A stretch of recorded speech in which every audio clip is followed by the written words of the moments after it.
Okay, congratulations for making it to the final template.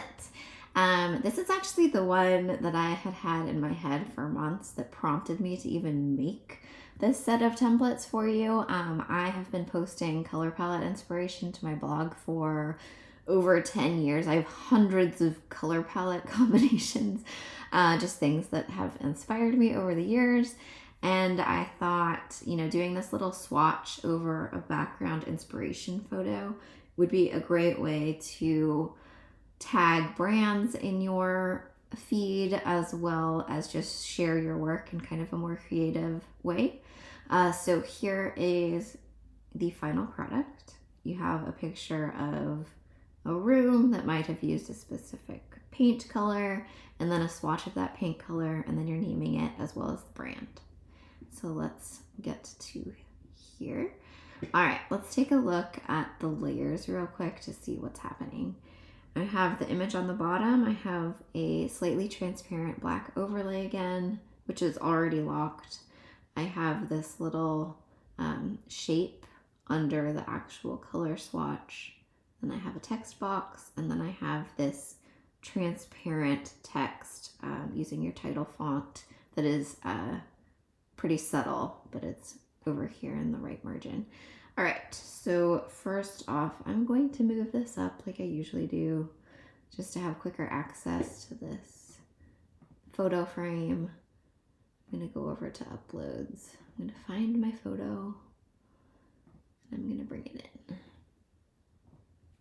All right, so like I mentioned before, I don't like it when certain things get cut off in awkward ways, like the top of this lampshade is barely showing. So I'm gonna show a little bit more of it just so it's a little bit less distracting. I'm gonna make this smaller so that when I click on my photo, I have more room to make it bigger. Scooch this over maybe here. Maybe like that. All right, after that's in, I'm going to click on the image again, go to position to get access to my layers. I'm gonna move it back down before I forget, and then I'm also going to lock it because that's now done. All right, I'm gonna make this bigger again. All right, so how do I get this color? You can do, I'd suggest one of two ways. One, you can, so we're gonna click on this. We're gonna click on the color. One, you can use the eyedropper tool to get it directly from your photo. This might or might not work depending on the lighting in your photo. I'm gonna go up here, add new color, eyedropper. I'm gonna click on that. So you'll know what this color looks like in real person. Maybe this is too dark and too brown. So you can just move this around. You can go more saturated, brighter, maybe more red. Right now I'm just matching it to the picture. Let's say that's close, okay? That's one way. The other way is to go and actually Google it. You can go to the brand's website. Here, I'm just gonna use this. You can screenshot the color from the website and then bring it in.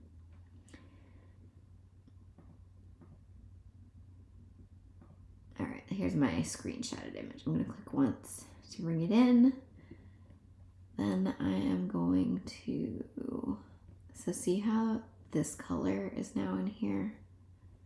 I'm going to move this over just quickly. I'm going to go back to here. I'm going to click on color. Now I can choose it from this photo, so I could use this. That's directly from the photo, or I could also go in and color pick from that screenshot. I mean, it pretty much looks the same. But that's a quick way of doing that. And then just always go back here, trash that guy.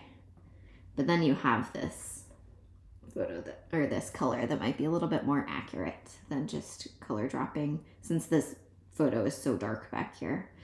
And then obviously I can change this text, update the font, include the brand name over here in my title font. I can play around with transparency depending on how dark or light this photo is. And then you have this awesome picture, this awesome image that looks super professional, and I just love it. And if people if one of the most frequently asked questions you get is, what color did you use for this wall? If you post a certain project all the time, this is a much more fun way of sharing that.